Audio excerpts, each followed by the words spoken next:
دوا بە دوای شکست خواردنی پەلامارەکەی ڕۆژی هەینی کە داعش بۆ سەر شاری کەرکووک ئەنجامیدا بوو، هاوڵاتیانی کەرکووک و دامەزراوەکانی شارەکە هەڵمەتێکیان بۆ نۆژەنکردنەوەی پاشماوی کاولکاریەکانی شاری کەرکووک دەست پێ کرد.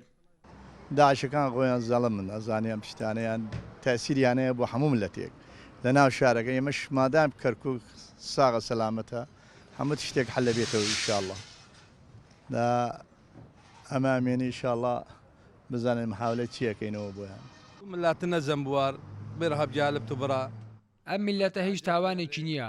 داعش هەوڵ دەدات ئاوەدانی لەم شارەدا ڕابگرێت و پێشکەوتنەکان بۆ چواگۆشەی سفر بگەڕێنێتەوە. من وەک هاوڵاتیەکی تورکمان ئیدانەی کردەوە تیرۆریستەکەی داعش دەکەم. پێم وایە ئیرادەی خەڵکی کەرکووک لەوە بەهێزترە کە گروپێک بێوێت پێکەوە ژیان لەم شارەدا ڕابگرێت. مەرامی ئەو جۆرە گروپانەیە کە ئاشتی لە هیچ شوێنێکدا بەرقەرار نەبێت.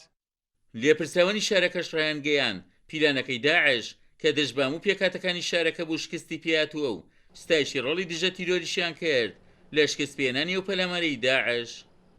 دژە تێرۆر هەمیشە ئامادە بووە هاتووەتە کەرکووک کە ئەو ڕۆژێک کە ئەمە ڕوویدا من هێشتا بەیانی زوو بوو تەلەفۆنم لەگەڵ کاک لاهور کرد یەکسەر گەیشتنە ئێرە و کەوتنە کار لەگەڵ پۆلیس و لەگەڵ ئاسایش و لەگەڵ برادران و ترا لەگەڵ پێشمەرگەیە هەموو بەڕاستی کەس تەقسیری نەکردو. بەڵێ دەستگیر کراون و چەند کەسێکیشان دەستگیر کراوە.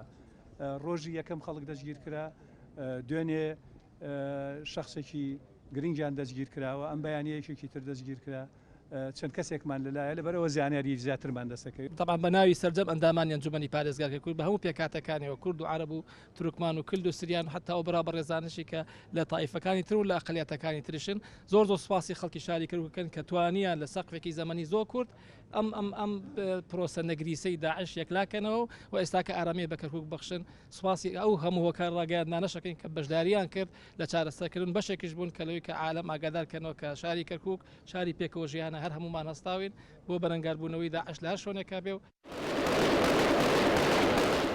ڕوبەڕووبوونەوەی پیلانێکی گەورەی داعش بۆ سەر شاری کەرکووک نیشانەی ئیرادەیەکی بەهێزی کەرکووکیەکان بوو کە توانیانە و پیلانی داعش پوچەڵ بکەنەوە و بۆ داهاتوویەکی نزیکیش دوا بزمار لە تابوتی داعش لە کەرکووک بدەن. عومەر غەریب، کورسات نیوز، کەرکووک.